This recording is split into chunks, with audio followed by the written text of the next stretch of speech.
Hey everybody, thanks for joining me on the Canadian Bible Guy YouTube channel. I am your host, Pastor Jeremy, aka the Canadian Bible Guy, and I wanted to share with you an interview that I had done earlier this morning with Corey Miller of Ratio Christi Ministries. Ratio Christi is an international apologetics ministry that focuses on doing ministry and outreach on school campuses. It's really cool stuff that they do.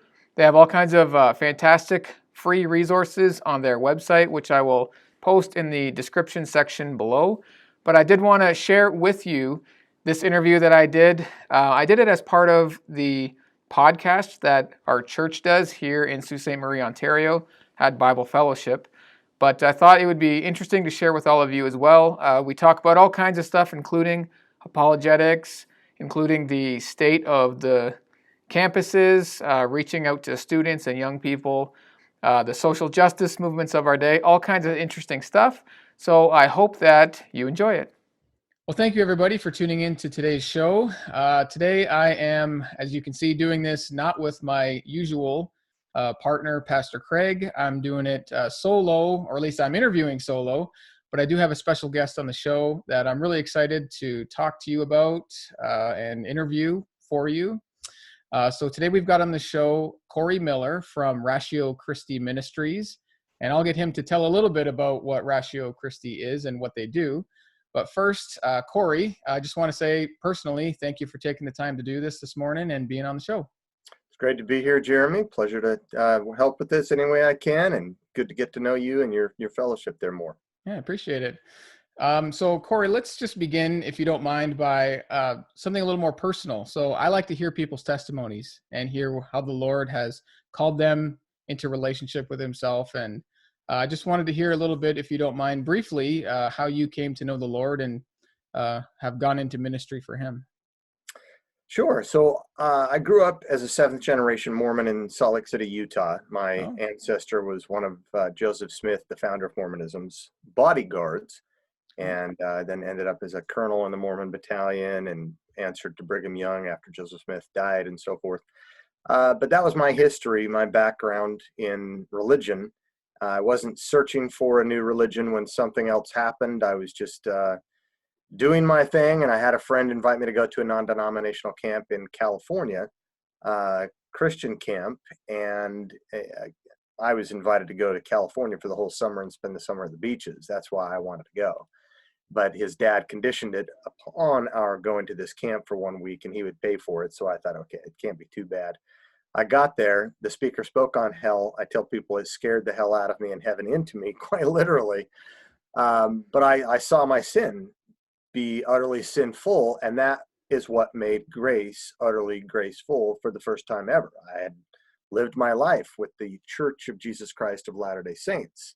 We had always talked about grace, that's part of the gospel, but never really understood what it was, and it certainly doesn't mean what it means to the biblical Christians. And so seeing my sin and having that resonate with me, I knew it. I was not living a good life.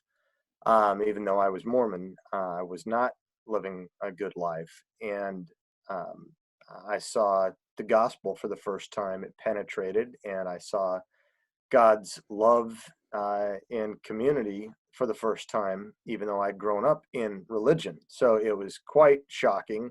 But not disappointing in the least bit. My life got turned around utterly, so much so that I went back to Utah for that summer, packed my bags, and moved to California for my junior year of high school, where I lived with this Christian family and was discipled. Upon coming back to Utah my senior year, that's where things really got rocky, because my friends, my culture, my extended family were saying, you know, you have made a bad decision here. You have become an apostate, someone who knew the truth, left it. You're probably a son of perdition, which means in the eternities you're worse off than Hitler in the eternal scheme of things. Do you want to reconsider?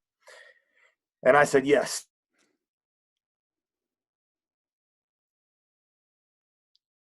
In that regard, and this time I read through the Book of Mormon in pursuit of truth, not just tradition, and found it to be severely wanting in many areas. And what that did was it threw me into skepticism for a little bit, because I had to, start thinking, well, I always was taught in Mormonism that the Bible is problematic. One article of faith is we believe the Bible, as far as it's translated correctly, which implies that it's not. But you don't worry about it because you have a living prophet and apostles and modern revelation, so that's not a big deal. But once that carpet gets pulled out from under you, well, now what? How can I stand on this Bible? How do I know it is God's word, much less historically reliable? And how do I know God even exists? If so, which God?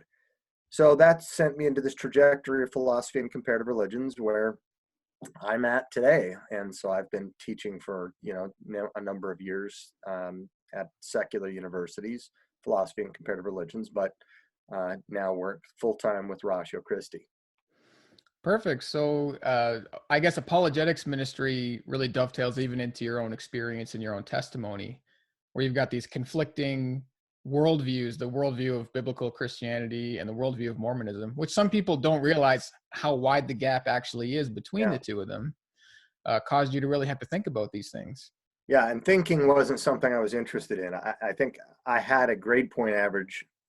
I don't know how it works in Canada exactly like the US, but I had a 0.3 at one point, saved by 2 D minuses. Yeah. But when I became a Christian, this knowledge thing took on new life.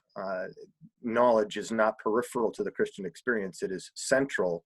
When Jesus said in John 17, here is eternal life, to know God, he was saying something very important about knowledge. Knowledge is central to the Christian experience. And so because of my existential need to know that I know as much as I can know in this life, it's been an insatiable desire and passion of mine now to pursue truth and to be able to help people with some of their obstacles to following Christ, because Christ is the biggest game changer in life. Right. Now, you are currently the CEO of Ratio Christi, that's correct? Right. Did you found Ratio Christi Ministries? No. Ratio Christi, it's Ratio Christi, that's the title. Subtitle is Campus Apologetics Alliance.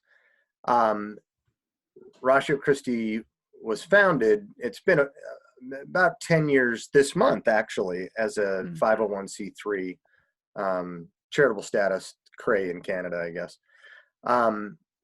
So about 10 years, founded a little bit before that, but as far as charitable status, founded by some students at a seminary on the East Coast, Southern Evangelical Seminary. The students came from App State, a university. They saw a need for apologetics on campus. There wasn't anything going on, and so they went over to that seminary and said, can you guys help us? And they built a relationship there, and out of that birthed Ratio Christi. There was one president CEO before me who came in a couple of years down the road once it finally got up and running and structured. And then I've been here now for almost 6 years. Okay, nice. So can you tell us a little bit about what Ratio Christi does? And you guys are international now, correct? That's right. Yeah. So Ratio Christi means in Latin, the reason of Christ. Ratio is the Latin for the Greek logos, which is where we find in John 1:1, in the beginning was the Word, and the Word was with God, and the Word was God, and became flesh, dwelt among us. NRK and ha logos. In the beginning was the logic, and the logic was with God, and the logic, etc. Right. The reason, logic, consideration, the thought of Christ, the thinking of Christ. So Ratio Christi is about exhibiting not just the hands of Christ or the heart of Christ, but specifically the head of Christ, which in many ways has been almost disfellowshipped in American Christianity, at least. For quite some time, we've focused so much on the heart and the hands at the expense of the head. It is not an integrated Christian life. It is a disintegrated one. And it's about time we reinvest in that fellowship. So Ratio Christi is on about 125 university campuses, from Rutgers to Berkeley in the US. And yes, we have it in Pakistan, a study center in the UK, a couple chapters in the Philippines, along with a master's degree there in apologetics, first in all of Southeast Asia. First graduating class will be 2022, I believe. And Pakistan, several in South Africa. And then just this last year, we got charitable status up in Canada, although we were incorporated there 2.5 years ago or so. But yeah, so we're all over, and have a professor's ministry as well as a college prep high school ministry, which are all dovetailing to go into the university being the most influential institution in civilization. So if you want to, think about a lever and a fulcrum that can move the earth, you want to think how someone of such small weight can lift such heavy weight. You need to be positioned right. It's all about location, location, location. And if we can not focus downstream on the symptoms or the pollution in the stream, we got to go upstream to solve this problem. And upstream is the university. That's the gatekeeper of thought and culture. As goes the university, so goes the culture. And as goes the high universities in the West right now, so goes the world. So literally, it is the most influential place to be. And that's what we're trying to do is reclaim the intellectual voice of Christ in the institutions that were started by Christians. Right. Well, that's really cool. I like how you mentioned the head, the heart, the hands of Christ, and how this needs to be integrated to really represent biblical Christianity. Right. A lot of Christians tend to gravitate in one of those areas or another. Either it's a very emotional form of Christianity, or the hands of Christ being maybe like service oriented. And sometimes we forget the apologetics version, or the knowledge and the worldview structure that the Bible brings to the Christian faith. So you're trying to bring all these together with an emphasis on the worldview aspect of things. And you mentioned the schools as being maybe the strategic place to be bringing this kind of ministry. Can you tell me a little bit about why you think that is? I mean, you mentioned that they are what creates the culture long term. That's the source where you mentioned like the fulcrum. That's where the world makers of tomorrow are forged in the schools. So how do you see the current state of schools, particularly in North America, and what kind of challenges are presented by the current state of the schools? Yeah, I mean, when you think about it, from the universities come our journalists, business leaders, future political leaders, K through 12 educators, future professors. Everything's happening at the university.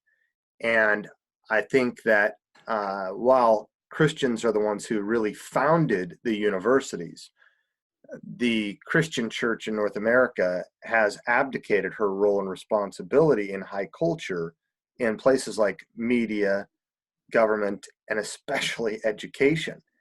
And so secularists have found a brilliant way to get Christian parents to pay for the apostasy of their own children, universities. And it is literally, if we include the professor in this mix, it is the greatest omission of the Great Commission. It's that strategic. And the state of the universities is abysmal as far as this goes. I have an article, listeners can Google it, How We Lost the Universities, just How We Lost the Universities, Corey Miller, and you'll find it online. But essentially, 1880 to 1930 was the battle in the universities, at least in the United States, and we lost. We were kicked out, marginalized, told to go fend for ourselves and restart institutions again. And so Princeton, which was Presbyterian, we had to go out and, those people started Westminster and so forth. This wasn't the first time. It began, with Harvard in 1636, and it began to drift. And so some Harvard faculty and businessmen decided, we need to up the ante. The motto was Veritas, truth for Christ in the church, which lasted 300 years, and they took off for Christ and the church and are just left with Veritas today. Small v, truth, or small t, truth, it's a Latin term. But it was founded by the Puritans, and we know what they meant by truth. All truth is God's truth. Now it's just small t, truth, or small v, Veritas. And they went over to start Yale, and their motto was Lux et Veritas, light and truth. They added light because of the Hebrew symbolization of that to salvation. And then from there, Princeton started, and from there, Columbia University, on down the line. I've been to most of the colonial schools, and you can see in the architecture, they still have Bible verses there. Columbia University still has as its motto the Psalm, by thy light we shall see light. But they're not thinking that at all. So 1880, 1930, for a variety of reasons, you can Google it if you want to see, we lost the battle. Naturalism took over through naturalistic assumptions coming over through Europe, inspired through Protestant liberal theology, because all the universities virtually were Protestant, that issued the social gospel. Well, that was a century ago, and we've been living with the fruits of that vine ever since. You can notice that a lot of the departments now have science in their name. Political science. Politics was never a science. It was always part of ethics. Department of Psychological Sciences. And if you look at a psychology textbook, I always challenge my philosophy students to just open it up. If they're, psych majors or minors, open it up. I guarantee you're not going to find one place in there where they even give lip service to the etymology or the root of that term. Not in the back, not in the index, the first chapter, nothing. It literally means the study of the soul, and we don't believe in the soul anymore. We believe that, I am my body, or my brain and central nervous system. That's what psychology is. So all of the disciplines took on the name science because scientism became king and the be-all end-all of knowledge. Unless you can smell it, see it, hear it, feel it, taste it, it's not meaningful, right? Well, that was last century. Now it's far worse. Just in the last 20, 25 years, and this has gone global like almost overnight. It emerged through the humanities. It emerged kind of in a postmodern milieu, which was over in the humanities, whereas, in the natural sciences, it was scientism, naturalism. Well, now this thing has emerged called critical theory. You might have heard it called neo-Marxism or cultural Marxism or social justice or identity politics. Those are all the same thing. If any of those terms mean anything to listeners right now, throw one of those socks on the wall. If it sticks, you're probably in the ballpark. That is far worse, far more diabolical, far more subversive and detrimental to the church than even naturalism was, for a variety of reasons. But that is starting to reign in the universities right now, and it is very, very politically charged. It is Marxist, it is Stalinist, it is the root of cancel culture, and it doesn't aim to dialogue or to partner, but to take over. Right. So this is something that has been of particular interest to me, especially what really put this on my radar was after the death of George Floyd. And then Black Lives Matter became this mainstream phenomena. And I remember, as I was seeing all this unfold in the United States, and it really went global, all this movement, it just didn't sound right. Something about it, I was like, there's something here that it just didn't sound right to me, because it didn't seem like this was really just about racism. It seemed like there was other things that I couldn't quite put my finger on. And actually, that's one of the things that led me to Ratio Christi Ministries. Is I found out about this thing called critical theory. And you guys have published a ebook. I believe it was Neil Shenvi who put that together on your website. Neil Shenvi and Pat Sawyer are the two scholars we commissioned to do that. Yes. Yeah. So I had downloaded that and started, all of a sudden the lights started coming on because I had seen, all this stuff going on in our culture. And in my mind, it seemed separated. There was the feminism stuff, there was stuff about gay marriage, there was racism, there was economics, poverty. And in my mind, they all were disconnected things. But what critical theory did for me is it helped me see these are all connected ideas. And this has been brought into the schools, especially, like you mentioned, the institutions have been won over by this. It's really a secular philosophy. And as far as I can understand, a big part of that goes back to a guy named Antonio Gramsci, who had a big influence on the institutions. They called it the long march through the institutions of power, where these ideas were basically, brought into universities and colleges. So now we seem to have hit this tipping point where these young people were raised in a critical theory mentality. And now there's enough of those people, that are now in the media. They're running institutions, they run businesses, they have enough sway that the culture's really shifted in that direction. Yeah. And one of the things that I struggle with is a lot of Christians are buying into it without realizing what they're getting themselves into. So they in my experience, they tend to hear the good stuff, like we're against racism, we want to help the poor, we want to bring about equality and justice. And Christians are like, hey, I'm for those things. Can you help explain to those listening why it's not really what it seems? What are some of the basic core beliefs that are behind the social justice movement? And can you help us understand why they don't really align with what we believe scripturally? Sure. So critical theory denotes a school of thought that began in the 1920s, but really took off in the 1930s. And it was planted in Frankfurt, Germany, the Frankfurt School of Critical Theory. And what critical theory was something that was a reassessment of Marxism, of classical Marxism, seeing its failure after World War I. Marx's predictions did not come to pass.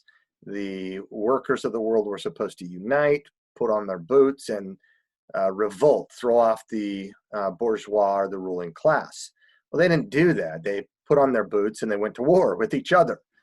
And the predictions weren't there because they felt like they had missed a couple of things. And the School of Critical Theory, think about theory, the first four letters of theory, theos, God. It's a God's point of view. It's an all-encompassing point of view, right? Marxism, when we think about Marxism, we think about an ideology, but we ultimately think about it issuing in communism. And in communism, we think about it that in terms of economics. But Marx was concerned only tertiary with economics. Prior to that was political criticism and not economic criticism. Prior to that was religious criticism. You've got to get rid of religion first because that's the main competitor. Well, that didn't change with the new Marxism, the neo-Marxism, the cultural Marxism that came out of critical theory. What they did in critical theory was to take this idea that we think about as the zero-sum game in economics, right? If you have a pie and you, Jeremy, have 51% and I have 49%, that inequality expresses an injustice. That disparity expresses an injustice. Somehow you didn't earn that. You stole that. You ought not have that. When people have more than their fair share of the slice of the pie, it's because they did something unjust to get that. And that's the idea, is that capitalism is evil. If people are growing in wealth, it must be because other people are losing wealth to them rather than the whole pie growing. Well, now take that illustration of the zero-sum game, that inequality entails injustice, and expand it to race, class, sex, gender, ethnicity, nationality, and religion. And anytime there is an inequality in any of those, the haves and the have-nots, the victims and the victimizers, the bourgeois, the proletariat, the oppressed and the oppressor, the dominant and the subordinate classes. That's how they view human relations. That's the fundamental understanding of human relations. We are at war, at odds in this interlocking, almost eternal, until we find utopia, enmity with one another in these groups, right? In identity groups, which is where you get identity politics, identity power clusters. And those groups are in race, class, sex, gender, ethnicity, religion, nationality, et cetera, et cetera. And so the goal is, if the problem is injustice levied by disparity or inequality, somehow equality has become equivalent with justice. It's not, and equality has never been in any of the list of the virtues in 2,500 years that I'm aware of. If there's any inequality, there is injustice, and it's on a group level.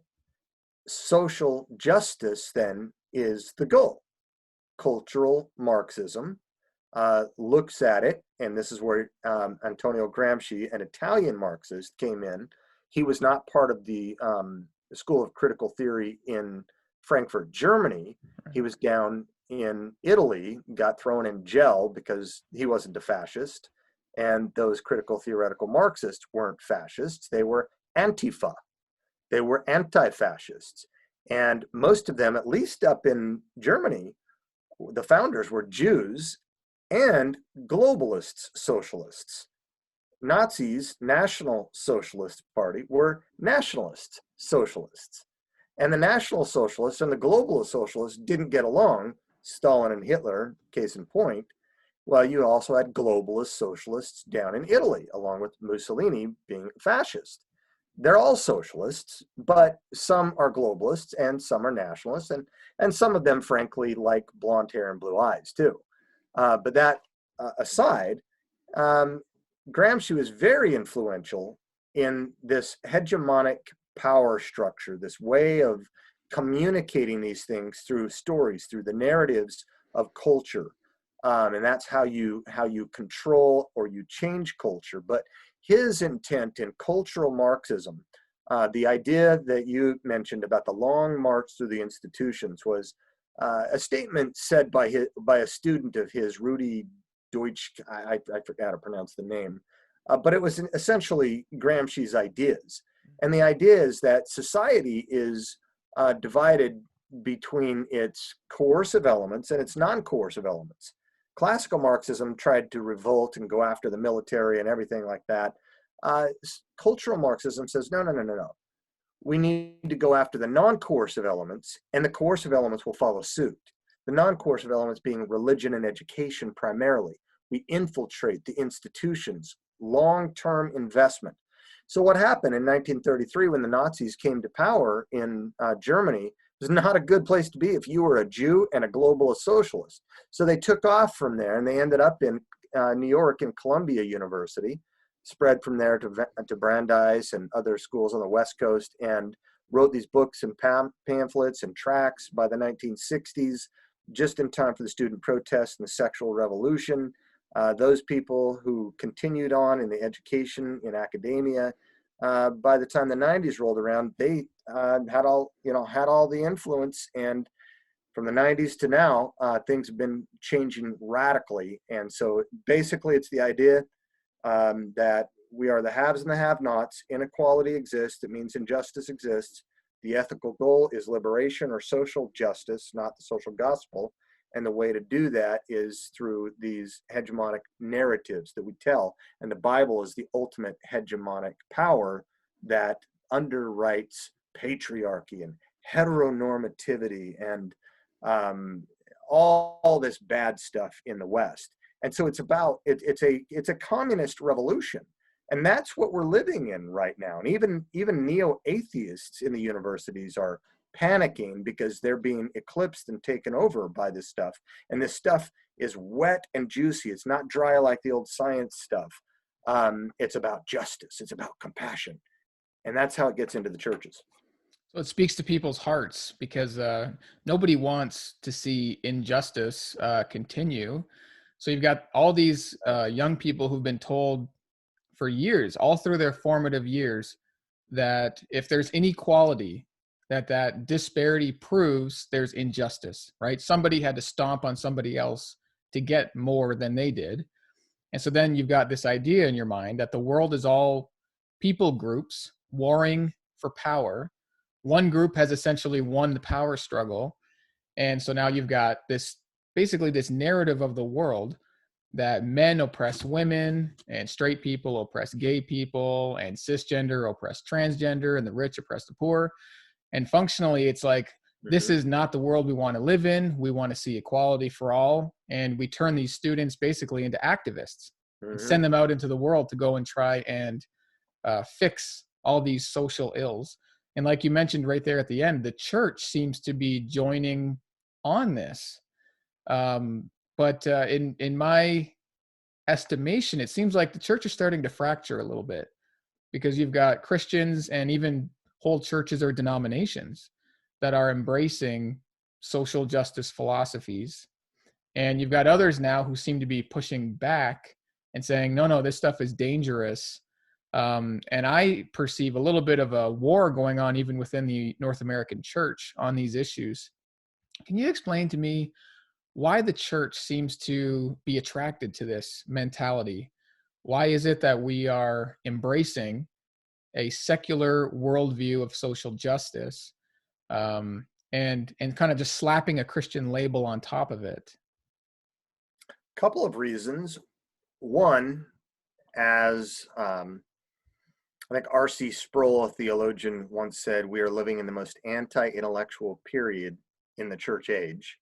Again, excluding the mind, loving God with your mind. It's not about becoming an intellectual. It's about literally loving God with your mind. And we've dismissed that. And so we've not been prepared for subtle philosophies that are insidious and pervasive and very sneaky when they come in. Paul says, beware of philosophy, of false philosophy, actually. Well, you can't beware of false philosophy if you're not aware of false philosophy. C.S. Lewis said, study philosophy for no other reason than to counter bad philosophy. Ideas have consequences, Jeremy, and people don't give enough credit to that area of individual or social change. So number one, the Christian church in North America has been woefully unprepared for this assault. Number two, we are, perhaps due to social media, more abrasive, and there is a sickness about it that we just want to back off. We don't want conflict. You can't help it sometimes. People say things on social media that they wouldn't say face to face, but that's how it's become. And it's become more and more polarized given the algorithms of social media and feeding you what you want to see, and it's dividing people even more. You don't want a conflict. And so the churches tend to not want to talk about some of the, controversial issues like human sexuality or abortion or whatever. And so they default to food pantries and keeping kids off the streets, right?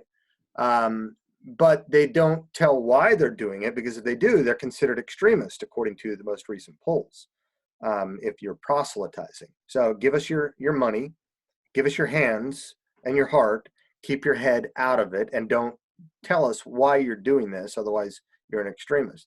So number one, we're not loving God with our mind. We're not prepared. Number two, we don't want conflict. We focus on the hands of Christ, the doing, the social goods, maybe the social gospel. It gets pretty close. We want to do what's good, and we want to let the world see that Christianity is good. That in itself is a good thing. But the false ideology then comes through in an unprepared mind and in a Christian culture that's given over to expressing itself through compassion areas. And they propose this new idea about justice, and let's call it social justice. And the Christian says, yeah, hate or celebrate. What would Jesus do? Oh, yeah. Do you want to be a racist? No, no. So you want to be anti-racist? Yeah, okay, yeah. Do you know what that means? First sign here, and then I'll tell you what that means. It's not just being non-racist, right? So they've taken over the language, which is the discourse, the narrative for communication, and constructing truth. There is justice and there is social justice. There is truth and there is political truth, and those are not always the same. And so it's invaded our language, our Christian ethic of compassion and justice, and it has collapsed those two in social justice. It has destroyed grace and justice for this thing called social justice, which is a competitor with the gospel. But a good number of pastors don't recognize it. It has infiltrated seminaries, Christian academic societies, campus ministries, and definitely churches, so that now there is a realignment of former alliances where sometimes I have more in common with some of my atheist colleagues now than I do with some within evangelical Christianity. And one particular atheist colleague that I partner with on some of this stuff has more in common with me than he does with his atheist ilk. Things are changing, and at least the new atheist, at least they believed truth is real and it's knowable and it's objective. Only scientific truth, of course, they'll say, right? And they would believe some statement by Voltaire, the deist, who said, I may disagree with what you say, but I would defend to the death your right to say it. But this old division of liberal and conservative, that is now under assault by something foreign, something exterior to North America. It's Stalin who says ideas are more powerful than guns. We don't allow our enemies to have guns. Why should we let them have ideas? That's the root of cancel culture. It does not believe in free speech and free thought. In fact, if you think the wrong thing, they'll come for you. It's not a matter of if, but when. And so there is a realignment now between those who embrace the classical liberal ethos, whether they're liberal in the contemporary sense or conservative. There's some alliance building that's happening because of this anti-liberal, this illiberal idea coming from the outside, which is Marxism. Now, you mentioned the language. That language plays an important role in how this all functions and how it's how this ideology is really infiltrating the church. Mm-hmm. You specifically mentioned that, pastors, Christians, those who teach in Bible college and seminary are adopting these worldviews. And I think it's like you imply, they hear the language of being against racism. Well, I'm against racism too because I'm a Christian, or against injustice. Well, I'm against injustice because I'm a Christian. But what they don't realize is that those terms have been redefined. Right. In fact, I just had an experience a couple of weeks ago where a student who was part of my youth group several years back, they're now in their 20s. They kind of consider themselves an activist on social media, and they've really bought into all this stuff. And, they were sharing this thing about how it's impossible for Black people to be racist, right? Only white people can be racist. Mm-hmm. And I reached out to her and I said, I don't think this is true. And immediately they just blocked me. So it just kind of goes to show you that at least I find the way these conversations tend to go is they're only meant to be one-sided. In fact, that's kind of inherent, isn't it, in the philosophy of secular, social justice, is as soon as somebody begins to defend themselves against these ideas, they're actually proving or demonstrating their oppression. So if you say something like, I don't actually think America is systemically racist or something like that, that in and of itself is a statement of oppression. So in your experience, because you deal with apologetics on campus ministries and things like that, how do you overcome that? How do you overcome trying to talk to somebody who's not really even interested in dialogue? And it depends on where someone is at along that woke scheme, right? If you hear the word woke, that's the theory of knowledge behind this whole thing, is that, look, you can't see this, Jeremy, because you're white. You're blinded to your oppression. And you may not be intending it, it's subconscious. If you admit that you're racist, then you're racist. If you fail to admit it, that's a sign that you're racist. So you're racist either way, Right. the way theory goes, the God's eye viewpoint, critical theory, right? And you're also male. And even if there are more females in North America, and there are, it's not just, so they're not minorities, they're the majority, but they're minoritized. They're the subordinate group by the dominant group. You can't see it because it's your patriarchal heritage, and you're a contributor toward it. Your oppression of gays and trans, same thing. You're part of the oppressor class, and you're part of several oppressor classes. You have been intersected along the axis of several of them, and so you are very, very blinded. You just need to stop and listen to the oppressed voices, because they're in the know. They have special access, and maybe someone is not just black, but they're also black female, and maybe they're not just black female, but they're black gay female or black trans female. I mean, now they've got this enlightenment, this wokeness that, puts them on a pedestal of knowledge. And so that's this wokeness idea. You can't know that, but you're right that the terms are so redefined that racism is no longer, I hate someone that looks different than me. No, it's privilege. That is, you're part of the privileged class, race, sex, gender, nationality, ethnicity, religion, whatever, and plus power. Privilege plus power. That's racism. That's also sexism, the patriarchy. That's also Christian nationalism. That's also just nationalism. You're saying your nation's better. You're going to put up borders and structures, and well, I put up a fence around my home. I lock my doors at night. Your homeism. I mean, your familyism. Remember, even the family is something that needs to be destroyed. It was questioned by Black Lives Matter. Right. It's the village, the community. And in Marxism, the children don't belong to the parents. They belong to the state. These are statists. They dominate. And we have this fear about, fascism. Now that's part of the rhetoric by the globalist socialists, the Marxists, who hated the fascists. The fascists hated the Marxists. But who were worse in history? Stalin killed far more than Hitler did. And Marxism, communism, has killed far, far more than Hitler ever dreamed of killing. And it's alive and well in the West. It is the dominant motif that's taking over culture. We are in a soft revolution right now.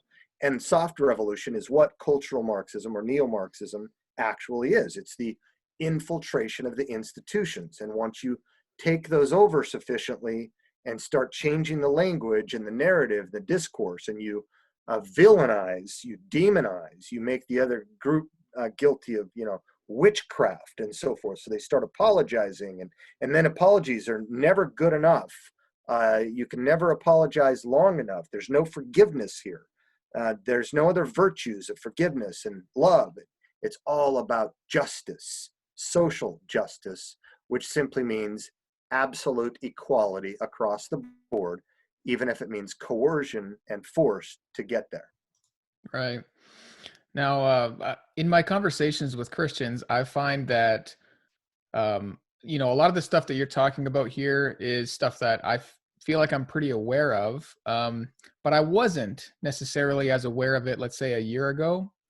It's really, like I say, the COVID situation, the death of George Floyd, and all these different factors really seem to push it into the mainstream. And it feels like, people talk about a slippery slope. It feels like we're already off the edge of the roof and on the way down. That's what it feels like to me. And a lot of Christians just don't see it that way yet. They still don't, maybe haven't put The the frog in the pieces of the, kettle. yeah, that's right. Still haven't put the pieces of the puzzle together. But I do think you're right that this is really taken over the culture, and it's taking over parts of the church. The schools in particular, they seem like they're already lost. Do you think that there is any hope that, culturally speaking, this will turn around? That maybe Christians will reclaim some, let's say, cultural respect in the community, that maybe absolute truth is going to make a rebound? Or do you think that this is just the way it's going to be right into the end? Well, one of my Canadian gentlemen on the board of advisors, I like how he expresses this. He says people from the left, and this is the new left in particular. The new left even dominates the old left, right? The classical liberals. People from the left, the new left, often come to the table with Molotov cocktails. From the right, you come to it with Robert's Rules of Order. Christians have got to find a way to be not unkind, not throw out the fruits of the Spirit, but more assertive, more aggressive. As you asked earlier, how do we talk with people like this? Well, some of them are still on their way to conversion, to being fully woke, as it were, which means they won't listen. They can't be talked to. They literally are like terrorists. You can't negotiate with them, and they don't have your best interest in mind. They simply need to be defeated in certain cultural relevant ways, like the ballot box. We need to continue with the Christian virtue, of course. We serve Christ and his name first and foremost. We are citizens of a different world altogether, primarily. But there is value in being active in our communities and making our voices heard. A lot of Christians, we don't want to do that. That's getting too political. Look, well, what do you do about slavery? Should we have just let that go on? Was it worthwhile to pass laws, maybe to go to war over? What about human sex trafficking? Do we just pray for the trafficker? Do we just tell him, please accept Jesus? We make laws against him. Too bad. And those laws might not endear him to our gospel message, but too bad for him. There are other people involved too. Martin Luther King said, look, with respect to this, you cannot legislate morality. You're right. I cannot legislate and make someone love me from the heart, but I can legislate behavior and curtail them from lynching me. And I think that's good too. So it's not either or. Our politics is not our savior, but to ignore it is silly. We need to continue to dialogue. We need to be reasonable. We need to be aware of what this false philosophy is in order to beware and show others how to beware and show them how this is infiltrating. If the pastors aren't doing this, they are derelict of duty. Titus, one of the pastoral epistles, tells us within the first 10 verses that the elders need to be able to articulate sound doctrine and contradict those that, or refute those that contradict. That's part of what it means to be a pastor. And if the pastor can't do that or refuses to do that, I'm sorry, he is a wolf in sheep's clothing. According to Scripture, he does not qualify. He's like a drunkard.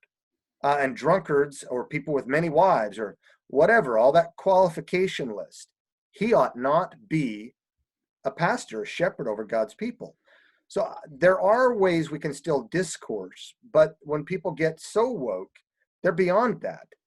They're Stalinist, they're Marxist, they're cancel culture. They don't care about your well-being. They think they're speaking truth to power, and the end justifies the means. Remember, this is not built on a Christian worldview, so you don't think about treating people with respect. Do to others as you would have others do to you is a Jesusism. Other world religions have it, but none have articulated it like Jesus, and none of them can ground it like Jesus, because we are created in God's image. And that's why Black Lives Matter and all lives matter, because all lives are sacred. So we have the worldview that tells why justice is a good thing, why treating people well is a good thing. And we need to keep our virtue out there. We need to keep doing love and good deeds, but we need to be speaking the truth. And we need to understand when false philosophy comes in. Again, the secular universities control our posterity. Proverbs says, train them up in the way they should go, and when they get older, they get assimilated. And that's what's happening in the universities. Pastors and parents aren't concerned about this enough to do something about it. Then why wait 18 years of blood, sweat, and toil only to lose your most precious gem, your children?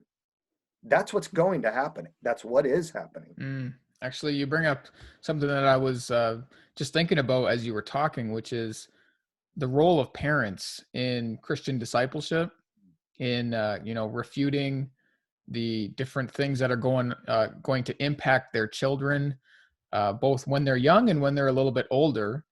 And I see I don't want to say too much personal stories, but I've seen it where parents have children that are now grown. They've gone through college, university, and they more or less have left their faith behind. And I think it's because of the influence of things like, the woke theology and stuff like that. Right. And now there's a strain in their relationship, these parents and their kids, where they just struggle to get along because their child is now fully embracing all these ideas, and the parents are, left to feel kind of helpless, that their kid's been indoctrinated, let's say, and they've left the faith, or now they maybe even viewed Christianity or the Bible as hostile. Right.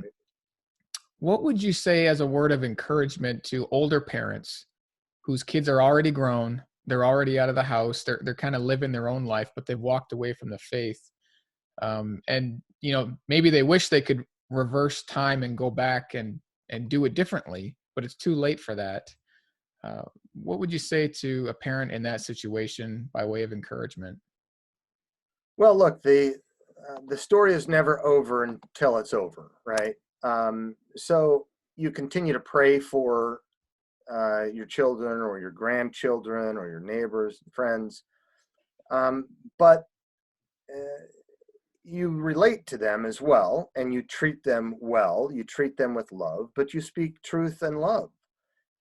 You've got to be, as 1 Peter 3:15 says, be ready to give an answer to anyone who asks you for the reason for the hope that lies within, and do it with gentleness and respect. The head, the hands, and the heart all in one. Right. We don't, that's the thing that happens with the firstborn. You always look back and say, oh man, they were the guinea pig. They were the test child. And then I knew what I was doing with number 2 and 3, or maybe I didn't even then.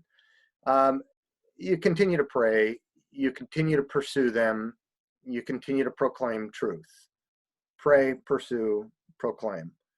But you've got to be doing it on your own too. People have got to be loving God with their minds, not just their heart and the hands, because our culture needs it. Our culture now is, excuse me, apologetics is not only a command in Scripture, it is the imperative in the Greek in 1 Peter 3:15, but it's back in demand at the universities. People are asking for questions, asking for answers.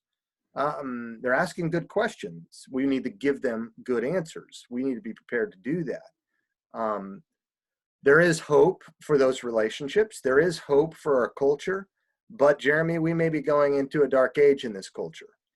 We may be getting ready to be, we're already on the subordinate end. We already are on the oppressed end. We are not the privileged class. We have a majority, maybe, but we are not the privileged. We are like the women who are the majority, but they claim minoritized. Christians are the minoritized now in North America. dominated by education, by media, social media, big tech, corporate world now. If you even have the wrong thoughts on certain issues, you are canceled or destroyed. You may not recover from it. We're going to have to make big decisions going forth, and it's going to be not the leisure of the West that we've had as Christians. We're going to have to count the costs now to be a disciple of Jesus. Right. So we've been pretty privileged, really, to live in a pretty welcoming environment of Christian faith for a long, long time now, and it seems like that rug is getting pulled out from underneath us. It's been privileged. It's even had power. Right. The privilege and power together do not mean evil, except for critical theory. The West has done a lot of good to bring billions out of poverty. The hospital movements was started by Christianity. The universities were started by Christianity. The nation states and civil rights governments inspired by Christianity. The end of slavery by Christianity. Were there bad apples along the way? Sure. But that was the illogical outworkings of the teachings of Jesus, not the logical. The logical has always brought fruit to civilization. But because we've been privileged and in positions of power, we've also been able to do a lot of good. Now, that's right. We are probably entering into exile. At least that's the way things are going. Can we turn it around? Just like with individuals? Yes. But we now need to take the long march through the institutions mentality and reclaim those institutions and not throw in the towel like we did before. So, I mean, you and I are not prophets, right? We can't look into the future and predict what's going to come with certainty. It does seem realistic to believe that at least a soft form of persecution will be pretty realistic for Christians to face, and potentially harder forms as well. I mean, here in Canada, I don't know if you follow Canadian news, but the Trudeau government is pushing forth legislation to ban all these different forms of hate speech from social media. And, it's all the very typical stuff that you would expect, bigotry, transphobia, homophobia, all this stuff. And, on one hand, it's like, I mean, I don't want to see that stuff either. But what's challenging is, people who don't understand Christian theology, they label Christians all those things. They believe we hate people who are unlike us. And it's a misconstrued view of what Christianity really is. And so I think it's very likely that churches in Canada are going to be facing some real challenges ahead. With COVID here in Ontario, churches can't even meet in person. So we've been streaming services on YouTube and Facebook and stuff like that. And it's entirely possible, I feel like, churches are going to have those live streams taken down. If they preach doctrine that is, let's say, condemning of certain lifestyles, right? And, again, I don't know for sure if any of that's going to come to pass, but it seems more and more realistic every day. And so you mentioned Christians need to count the cost and be ready to face consequences for believing and speaking up for the truth. Do you think, I guess, what would be maybe some practical steps that Christians could take to prepare themselves for a future that might be more hostile to their faith than it has been in recent past? Well, you have to be tending to homeland security in the same way that the airline, the flight attendant is going to tell you, put on your mask first. This is not selfish, but there is a self-interest here, which is combined with the interest of others. If you don't put on your own mask, you're going to die and you can't help your child put on their mask. We have got to be students of the Word of God ourselves personally, overseeing our family, the parents, being students of the Word and of God's ways, the pastor, the churches, preparing people adequately for what's to come, because that's not happening by and large. Sectors, yes. By and large, no, it's not. That explains how we're a more easy prey a more profitable host for this this virus or this parasite that's emerged than even the secular world is. It's feeding off of the church primarily, and we've just suckered right into it. And we've got to take steps to reclaim the culture in certain ways. Now, people say, oh, the culture wars, this is not Jesus, politics is not salvation. Look, the gospel is heard in the, not in a vacuum, but in the backdrop of the cultural milieu in which it takes place. You don't give the gospel in a vacuum. You give it in the context of a worldview and in an environment. If we're kicked off campuses, I was just on the phone last night with one of the national directors of one of the major campus ministries in Canada, who's just been kicked off a campus, and we've been given lack of approval on a campus already for various things. If you're off the campus, you cannot, you don't have a bullhorn loud enough to proclaim the gospel 10 miles away. So don't give this messaging that we just want to preach the gospel. You can't if you're kicked off the campus. You've got to actually be on the campus to give the gospel on the campus. And I know Canada law is different than the US. Both are going through revolution in my view. But in the US, for example, there is this thing called the US Constitution. Freedom of speech, freedom of conscience, freedom of religion, and it's not the university. And so we do litigate, and people say, politics again. Look, Paul said, when you have to ask Jesus, what would, or ask the question, what would Jesus do about every conceivable situation? That's not always the best way to go, because you wouldn't have children if you did, because that presupposes sexual intercourse. And Jesus wouldn't have sex unless maybe it was the Mormon Jesus, right? Because that was his mission, not because sex is bad. He created it and it was good in certain confines. But Jesus wouldn't be a police officer. He probably wouldn't be a judge and sentence people. He would, there are certain areas where we are not advised to ask that question given his mission. But we would look at Paul. What would Paul do? Paul would litigate the heck out of people in certain respects. He would appeal to Caesar. He took his Roman citizenship seriously. There is an advantage, and Martin Luther King knew it, to not getting lynched. You're not going to change people's hearts, but guess what? It's not all about changing people's hearts. You have to have a context where you can plant seeds. If the sower and the soils, right? You have to have a context, a soil. And if you are distanced from even cultivating that soil, you forget the gospel. You can't even proclaim it.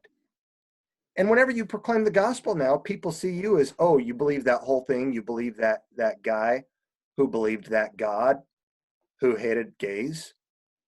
Christians are homophobic. No thanks. I don't want it. We are in a different culture now. This is not your grandmother's Canada or your grandmother's America. This is a different world now. We're in a different environment now, and we need to think differently about our methods and our evangelism tactics. I think it's really interesting that you bring up the Apostle Paul and that story where he appeals to his Roman citizenship, because I actually, I was lying in bed reading my Bible last night, and that's the very story that I was reading.